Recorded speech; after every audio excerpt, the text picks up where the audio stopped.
Greg, and this is my layout, Shenston Road.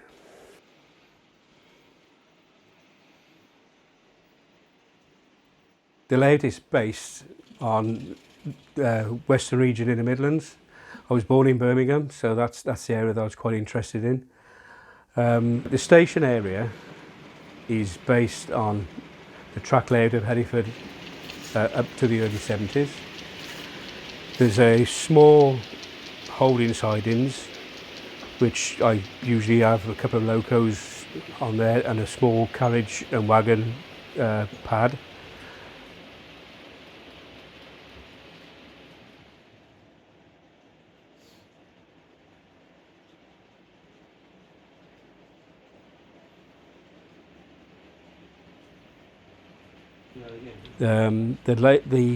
There's a junction then that takes you up towards the steelworks. The main line runs around into a cutting.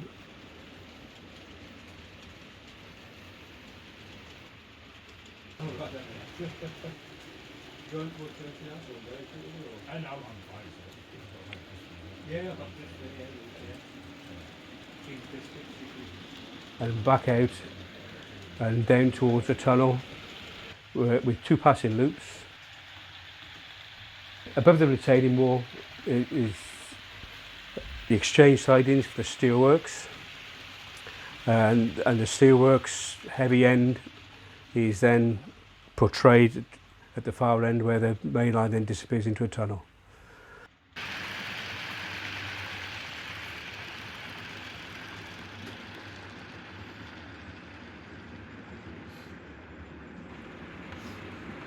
The line carries on around into 10 through Reading roads where I can run and hold various trains. It's a DC layout, unfortunately.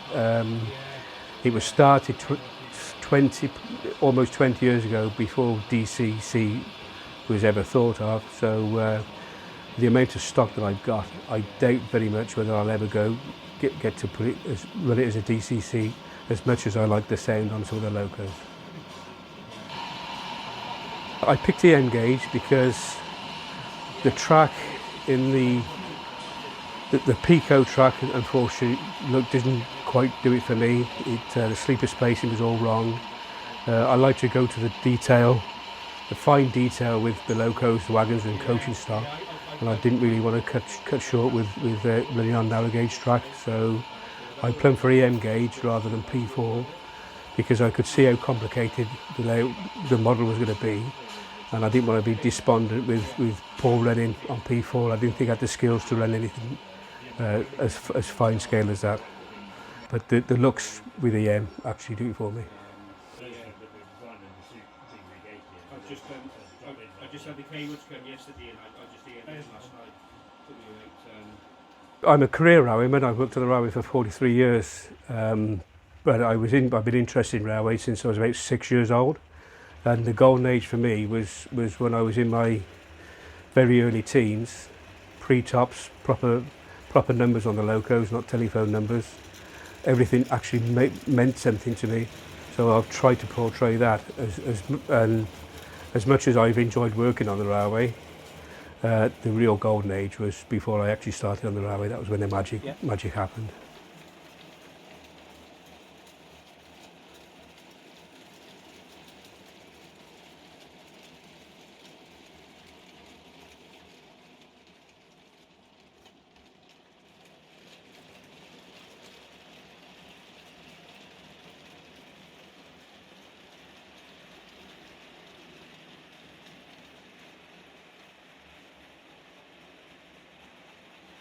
The weathering is definitely my favourite part. Working on the railway, you actually work in all the dirt and the grime, so it's actually nice to portray that, to give it the realism that I crave for.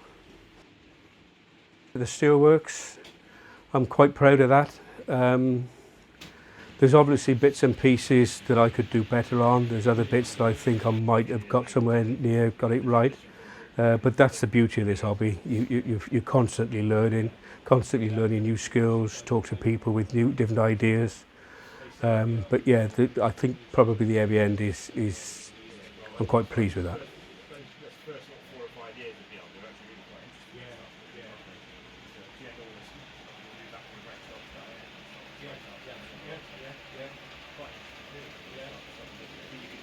There's a lot of vehicle, rolling stock that I've scratch built in the past when we wasn't served very well with the mainstream companies. We serve very well these days. But yes, I've scratch built some of the stock, and luckily there's companies coming along now, especially some of the newer companies with some fabulous bits of kit that I can replace basically. The future is to get all the signalling properly working. I've got to still build a control board for the exchange sidings. The one end is up and running, the far end I'm still working on. But as long as I don't keep getting derailed with new products appearing that jump the queue, it's just an ever evolving railway really.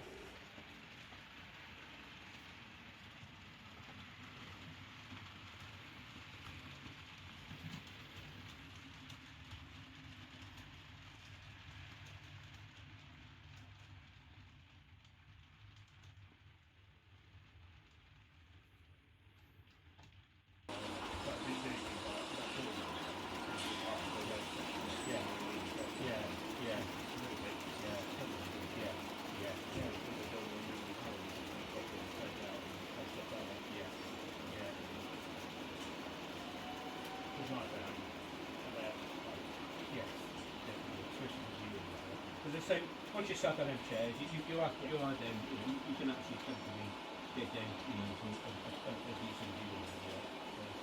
But yeah, as I say, I think that's the main mistake I've made.